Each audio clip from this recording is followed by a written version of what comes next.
Jeffrey Epstein's victims finally get to tell their side of the story.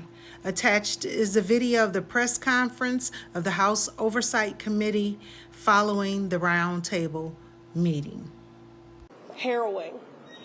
And it is proof of what has been an institutional, systemic betrayal for decades. These women now who were preyed upon, groomed, exploited, violated from as young as 13 years old, their bodies violated, their minds manipulated. They're deserving of transparency, of accountability, and of healing. Because in order for us to hold powerful abusers to account who participated actively in a predator, pedophile, Ponzi scheme meant to feed on the daily perversions of a rich and powerful man and his enablers and those who were his co-conspirators, we want to center the victims and the survivors, not shield the powerful, the wealthy, and the well-connected.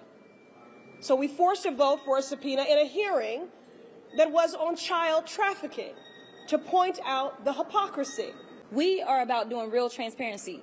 We don't care who's in the files. We are going after you. So if I had to sum up what happened today, we heard the stories of victims, and honestly, we heard the story of at least one person that has never come forward before today. This was the very first time that she was telling anyone in a semi-public way her story. And the fact that this started off in the 90s, and we had someone who could talk about what happened to them in the 90s, but then you go down the line and you've got somebody that's telling us their story from 2008.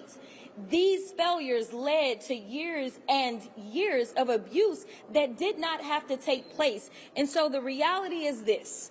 Some think that this is all over and some think that nothing else is going on. But if there was ever a RICO case, it would have been the Epstein case. So how we went from something that should have been RICO because of how sophisticated of a system this was, and this wasn't just one little sick old man that was doing stuff, but there were so many layers, whether we're talking about the banks that were involved, whether we're talking about those that worked for him, that helped him, whether we're talking about the monster known as Maxwell, and that's exactly how y'all need to refer to her. She is a monster. She is not a victim. So let me tell you, I want some action items to come out of this, because for once we somewhat look like we're bipartisan in the Oversight Committee. Is that